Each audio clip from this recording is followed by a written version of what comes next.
DD Urdu पर। Honeymoon के लिए कहाँ जाना है? कहाँ जाना है मैडम? कहाँ? शादी के पहले आता है सीजन शादी.com का। आज ही डाउनलोड कीजिए।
हमारा मुल्क एक अजीम मुल्क है। कश्मीर से कन्याकुमारी तक, आसाम से गुजरात तक फैला ये देश कई खित्तों पर मुश्तमिल है, जो सब अपने अपने अलग रंगों और मुनफरिद तहजीब से इस मुल्क को एक ऐसा गुलशन बनाए हुए है जिसमें तरह तरह के फूल इसको और भी दिलकश बनाए हुए हैं। सफरनामा के जरिए आपको इसी रंग बिरंगे महकते गुलशन के मुख्तलिफ गोशों की सैर के लिए चलते हैं।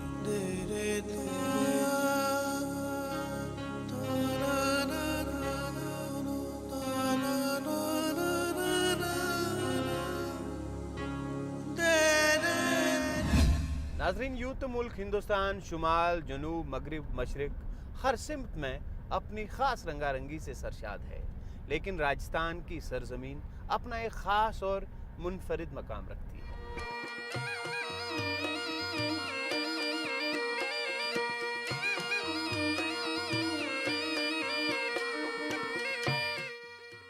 जहाँ ये हिम्मत, शुजात और बहादुरी की अलामत मानी जाती है, वहीं इस खित्ते ने आला पाए के रूहानी बुजुर्गों को भी अपनी तरफ रागिब कर दिया है। आज हम राजस्थान के जिस खित्ते की सयाहती सैर पे जा रहे हैं, वो एक जाना पहचाना नाम है जिसने सारी दुनिया में अपने लिए इज्जत और एहतराम पैदा किया है। आपने सही अंदाज़ा लगाया दोस्तों, आज हम आपको सैर करवा रहे हैं अजमेर शहर की।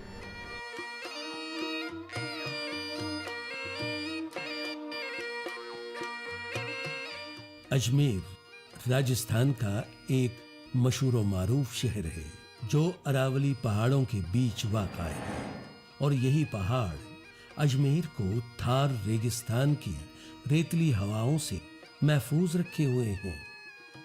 अजमेर आज मुल्क के बाकी शहरों की तरह ही जिंदगी के सफर में आगे बढ़ता हुआ दिखाई देता है।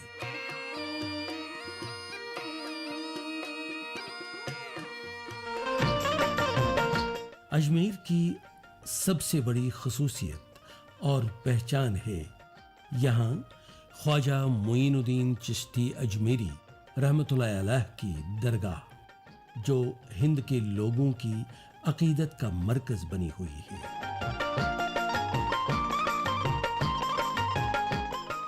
न सिर्फ हिंदू व मुसलमान बल्कि हर मजहब व फिरके से ताल्लुक रखने वाले लोग इस आस्था के तय अकीदत व एहतराम रखते हैं।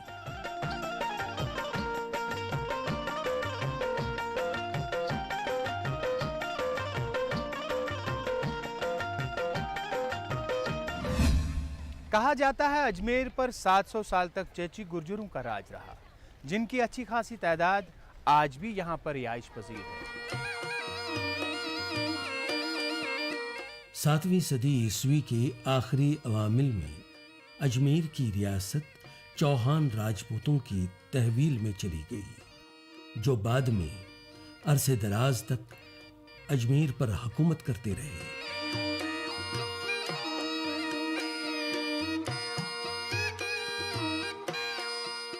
1193 में एक मुसन्निफ ने अजमेर का जिक्र करते हुए अपनी तारीखी किताब में कहा है कि महमूद गोरी की फतह के बाद अजमेर को उसकी सल्तनत का हिस्सा बताया है।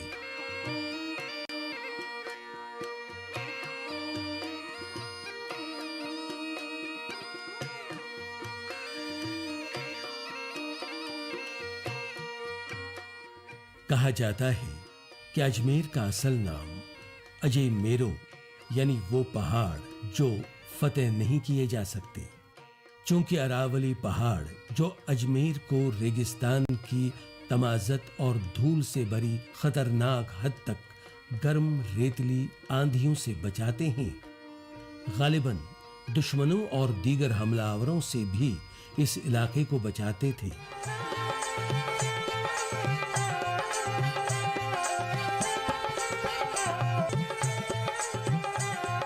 लिहाजा इस शहर को नाकाबिल फतेह पहाड़ या अजय मेरो का नाम देना एक कुदरती अमल लगता है। बाद में यही अजय मेरो बिगड़ते बिगड़ते अजमेर बन गया, जिस नाम से आज भी इस इलाके को पुकारा और पहचाना जाता है। दोस्तों, अजमेर की और एक खुसूसियत यह है कि ये राजस्थान का दिल तस्वुर किया जाता है, क्योंकि ये बिल्कुल राजस्थान के बीचों बीच वाक़ा है।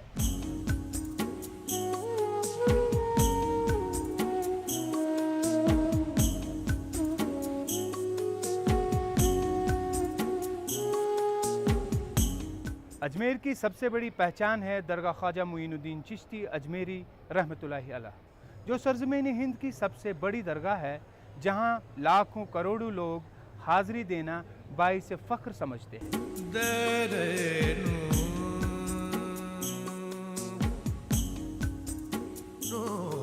हजरत ख्वाजा मुईनुद्दीन साहिब रहमतुल्लाहि अलैह वस्त एशिया से यहाँ तशरीफ आवर हुए थे और अजमेर की सरजमीन की अमन व शांति और हरियाली को देखकर वो यहीं याद खुदा में महव हो गए थे।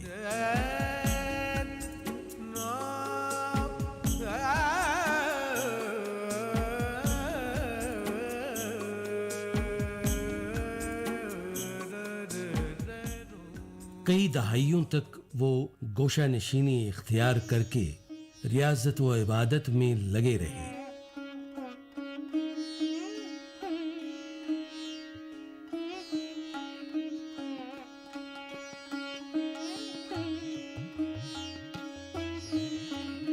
जब तक कि अजमेर के लोगों ने इनकी रूहानी कशफ व करामात को देखकर इन्हें अपना मुर्शिद तसव्वुर किया और उनके दरबार में ज़ायरीन का हजूम उमड़ने लगा।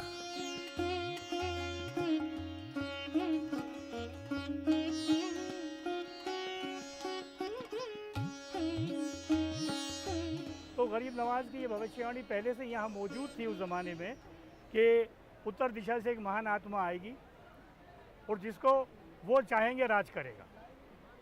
मिसाल के तौर पर उनको लोग देखकर जंगली जानवर जंगल में चले जाएंगे और जादू ख़त्म हो जाएगा। उनको लोग देख के ईश्वर के गुणगान करेंगे। यहाँ तक कि गरीब नवाज की मोहब्बत में हो जाएगा। जल की अद्भुत चमत्कारी दिखाएंगे तो जल की अद्भुत चमत्कारी यदि जब पानी बंद किया आप पर तो आपने पानी को बोला जा गुलाम तो खादिम से फ़खरुद्दीन गुरदीद उनको बोला जाएगा पानी को कहो तो उसको ख्वाजा पीने बुला। जब पानी बंद हो गया तो आपने आवाज़ दी, दिलवाई और पानी तालाब में आ गया, तो वो लोग हैरत में रह गए। ये एक चमत्कार ऐसा हिंदुस्तान में हुआ जो दुनिया में एक अलग ही अपना मकाम रखता है। वो आना सागर तालाब है, आप जाके चाहो तो वहाँ से दिखा देना सीन। तो वो तालाब जब प्याले में आ गए सब लोग चक्कर खा के गिर गए। बादशाह के पास गए, बादशाह ने कहा मैं कुछ नहीं कर सकता, आप लोग सोचो। तो उस पर उन्होंने जो सोचा तो गरीब नवाज से माफ़ी मांगी। उसके बाद गरीब नवाज की बारगाह में जो पृथ्वीराज चौहान को आना पड़ा, माफ़ी मांगी। तो आपने कहा 3 बात, क्या कि तुम आए बादशाह किस लिए बनाया, क्या हमेशा तुम्हारी बादशाहत रहेगी, क्या तुम्हारा राजपाट रहेगा, क्या तुम पानी के बादशाह हो कि पानी किसी पे बंद कर दो, या तेरी दौलत तेरी बादशाह तेरी ताकत तेरी मौत को रोक लेगी? या तेरी दौलत, बादशाह, तेरी ताकत तेरे साथ जाएगी? बोले नहीं। क्या जाएगा? कर्म। देखिए, हम दुनिया में जो भी इंसान पैदा हुए हैं वो आदम की औलाद है। हम कर्म करने आए। हम यहाँ दुनिया में जीने के लिए नहीं आए। जीने का मतलब ये नहीं कि दुनिया सब कुछ है। हमारे लिए दुनिया इम्तहान गाह है। हम यहाँ इम्तहान देने आए। गरीब नवाज ने ये पैगाम दिया, यही मैसेज दिया कि ये चंद दिन की दुनिया है, यहाँ जो भी कर्म करने हैं वो एक दिल साफ रख के करो। ये तो ख्वाजा का करम है, मेरे ख्वाजा का करम है, ये तो ख्वाजा का करम है। ख्वाजा साहिब खासकर गरीबों व मुफलिसों की हाजत रवाई के लिए दुआगो रहते थे और उनकी नेक दुआओं से नादारों और मुसीबत में फंसे गरीब लोगों की मुश्किलें मौजज़ाती तौर पर दूर हो जाती थीं। इसी वजह से इन्हें हयाती में ही लोगों ने मोहब्बत और एहतराम से नाम दिया गरीब नवाज, और आज भी अवाम इन्हें अहले हिंद गरीब नवाज कहकर पुकारते हैं। हाँ, मैंने ख्वाजा को पुकारा, मैंने ख्वाजा को पुकारा, जिस वक्त मैंने दोस्त तो ख्वाजा को पुकारा, जिस वक्त मैंने दोस्त तो। आपके पीरो मुर्शिद हज़रत ख्वाजा उस्मान हरवनी रहमतुल्लाह अलैह ने आपको ये लक़ब दिया ख्वाजा गरीब नवाज़। ये लक़ब आपको मिला।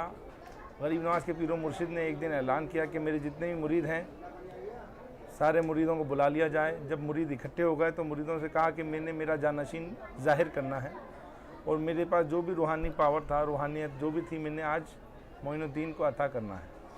अगर किसी को आज़माना है मोइनुद्दीन को तो आज़मा सकता है। तो सब ने हाथ जोड़ के कहा सरकार आप दे रहे हैं, आप जान रहे हैं, सब बेहतर जानते हैं, आप जो करेंगे बेहतर करेंगे। तो कहा नहीं, फिर भी अपनी अपनी करामत दिखाओ। तो एक मुरीद को कहा अपनी करामत दिखाओ, तो उन्होंने आसमान में यूँ हाथ ऊँचे करके सोना निकाल के आपकी खिदमत में पेश किया। एक दूसरे मुरीद से गरीब नवाज़ के पीर ने कहा आपकी करामत दिखाइए, तो आपने चांदी निकाल करके दिखाई। अब गरीब नवाज़ की तरफ इशारा करा और कहा कि मोइनुद्दीन अपनी करामत दिखा। गरीब नवाज़ ने आँख बंद करी और उन दोनों पीर भाइयों ने जो काम किए थे उनके दिल को देखा कि दिल में इनके क्या चल रहा है। दिल में उनके चल रहा था कि काम करने के बाद जाके खाना खाएंगे। तो सरकार गरीब नवाज़ ने आसमान से 2 रोटी निकाल करके उनके आगे कर दी। कहा कि सोने चांदी से पेट नहीं भरता है, रोटी से पेट भरता है, रोटी खाइए। तो आपके पीर भाई मुस्कुराए और कहने लगे बेशक ये तो दिलों के हाल जानने लग गए। तो आपके पीर मुर्शिद मुस्कुराए और कहा कि ये हमारा जानशीन है और ये गरीब नवाज़ है। ज़रूरतमंद की ज़रूरत को पूरा करने वाले को गरीब नवाज़ कहते हैं।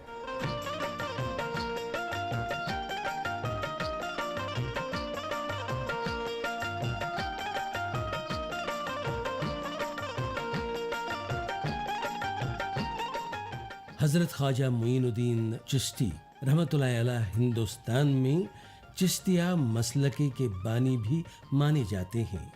सोहरवर्दी, कादरिया, नक्शबंदी ऐसे इस्लामी तसव्वुफ के मुख्तलिफ मसलकों में शुमार होते हैं, लेकिन ख्वाजा साहब ने सूफ़ी संत के चिश्ती सिलसिले को तक़वियत दी और अपने कश्फ करामात से सारे हिंदुस्तान का दिल जीत लिया। हिंद में जो भी सूफ़ी बुजुर्ग औलिया व अंबिया तौलत हुए, उन सब में ख्वाजा अजमेरी को आला तरीन मकाम हासिल है। इसलिए इन्हें रूहानी और फ़लसफ़ियाना नुक्ते निगाह से सुल्तान हिंद का बावकार खिताब भी मिला हुआ है।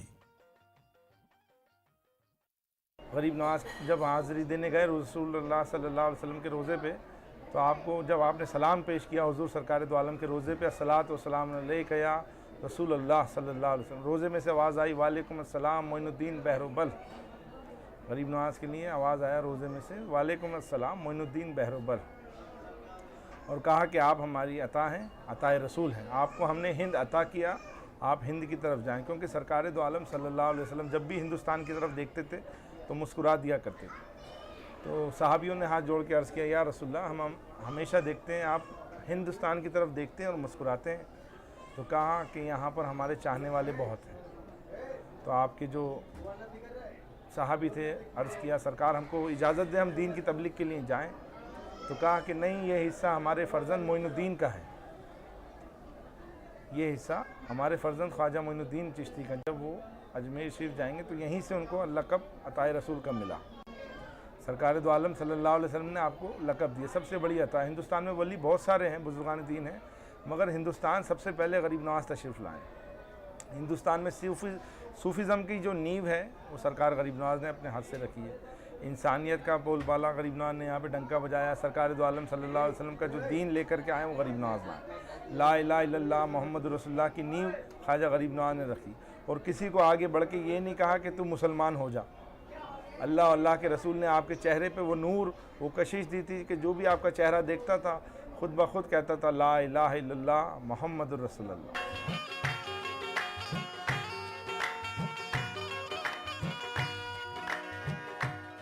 हज़रत ख्वाजा मोइनुद्दीन चिश्ती अजमेरी रहमतुल्लाहि अलैह खासकर गरीबों को बहुत ही प्यार करते थे, जिसकी वजह से इन्हें ज़ायरीन गरीब नवाज कहते थे।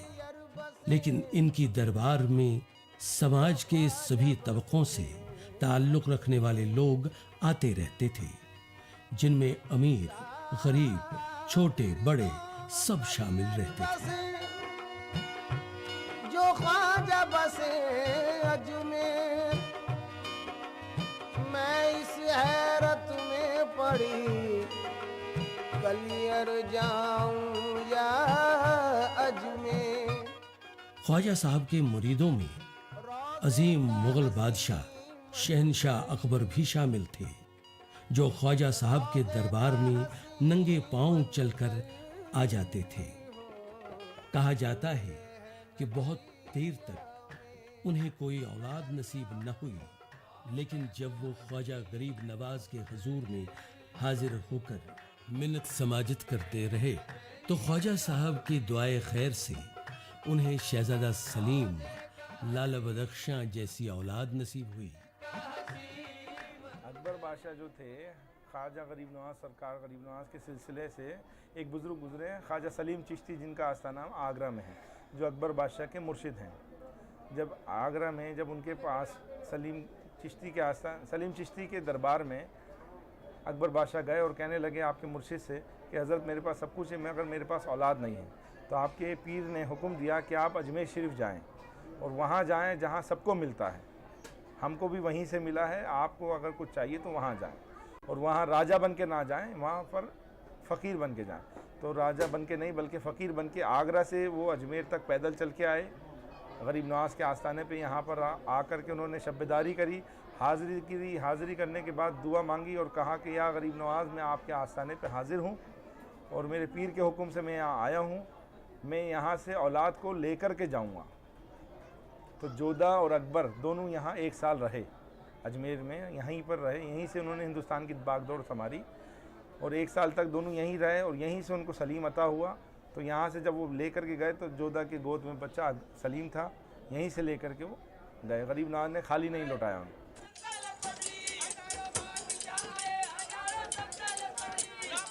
ख्वाजा साहब के रहमत हक होने के बाद मुग़ल बादशाहों ने उनके एजाज़ में यहाँ एक बावक़ार व शानदार दरगाह तामीर कराई, जिसकी शान और शौकत देखते ही बनती है।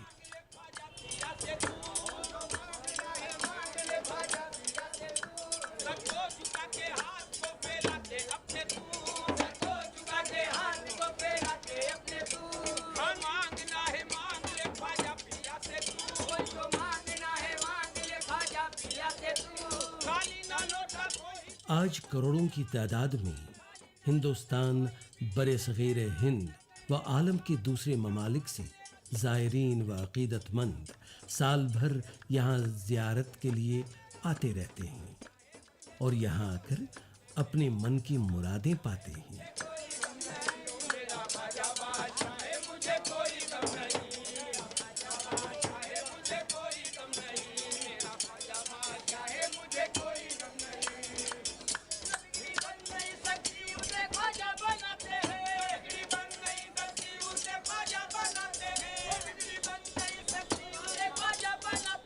आज गरीब नवाज का ये आस्ताने पाक एक वसीओ अरीज इलाके में मुकीम है, जिसमें ज़ायरीन की सहूलियात के लिए रिहायशी सहूलियात और दीगर ज़रूरियात का मुकम्मल इंतज़ाम मयस्सर है। दरगाह ख्वाजा गरीब नवाज हिंद के गंगा जमनी तहजीब की रोशन और पुरवकार मिसाल बन चुका है और अमन व शांति का दर्स दे रही है।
अजमेर शहर को मकबूलियत बख्शने में एक और मकाम है और वो है पुष्कर।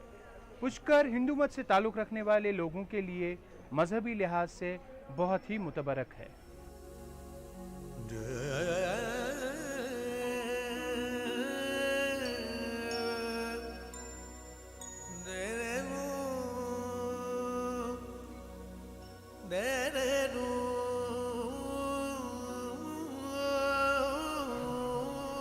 पुष्कर दरअसल एक कुदरती झील है जिसको हिंदू अकीदे के मुताबिक भगवान ब्रह्मा का मस्कन तस्वर किया जाता है। दरअसल पुष्कर की मकबूलियत की वजह यह है कि ये पूरे हिंदुस्तान में ब्रह्मा जी का एक वाहिद आस्था है। लिहाजा कुदरती तौर पर यहाँ हजारों की तादाद में ज़ायरीन आते रहते हैं।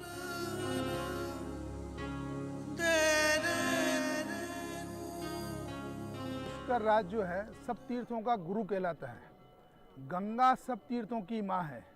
प्रयागराज सब तीर्थों का राजा है। देवदानी सब तीर्थों की नानी कहलाती है। पुष्कर अपने हिंदुओं का सबसे बड़ा तीर्थ कहलाता है। 4 युग हुए थे। सतयुगम केवलम पुष्करम, सतयुग में केवल पुष्कर तीर्थ हुआ। द्वापुरम नेमी सारणम, द्वापुर में नेमी सारण तीर्थ हुआ। त्रेतायाम कुरुक्षेत्रे, त्रेता में कुरुक्षेत्र हुआ। कलयुगे गंगा, कलयुग में गंगा जो भागीरथ लेके आया था। हिंदुस्तान के सब तीर्थ करके यहाँ पुष्कर नहीं आते हैं तो पुष्कर का यात्रा सफल नहीं होता है, क्योंकि गुरु बिगर ज्ञान नहीं और गुरु बिगर मोक्ष नहीं। ब्रह्मा जी ने यहाँ 10,101 वर्ष तक बैठकर तपस्या किया था। तो ब्रह्मा का जो मंदिर है पूरे वर्ल्ड में एक ही है। ब्रह्मा जी सृष्टि के रचने वाले हैं, शिव संहार करने वाले हैं, विष्णु पालनहार है। तो ब्रह्मा का पुष्कर तीर्थ है। कार्तिक शुक्ला एकादशी के दिन पूर्णिमा तक ब्रह्मा जी ने यहाँ बैठकर हवन पूजा किया था, जिनकी यादगार में यहाँ मेला लगता है। पुष्कर नाम कैसे हुआ? पुष्प नाम है फूल का, कर मतलब ब्रह्मा का हाथ। ब्रह्मा जी ने कहा जहाँ तपोभूमि होगी ये पुष्प वहीं जाके गिरेगा और वहीं बैठ के मैं यज्ञ करूँगा। तो पुष्प ब्रह्मांड के चक्कर लगाता हुआ इसी जगह आके गिरा। गिरने से 7 पाताल फुट के जल का उत्पत्ति हुआ। तो पुष्प यानी फूल, कर मतलब हाथ, दोनों शब्दों को जोड़ने से इसका नाम हुआ पुष्प या प्लस कर पुष्कर। पुष्कर में और भी कई छोटी बड़ी झीलें हैं और यहाँ कई घाट भी बन चुके हैं। उन घाटों पर नहाने और दीगर मजहबी रसूमात अदा करने को बाइसे सवाब माना जाता है।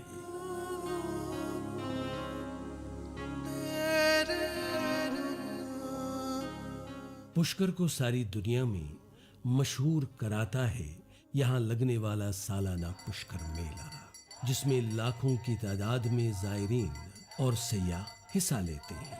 जिनमें यूरोपीय सयाहों की एक अच्छी खासी तादाद भी शामिल होती है।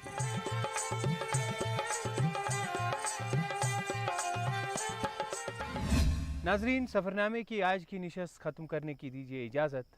अगली निशस्त में आपको मिलेंगे हिंदुस्तान के एक अहम और तारीखी शहर कुरुक्षेत्र में। तब तक अपनी दुआओं में हमें याद रखिएगा। खुदा हाफिज़।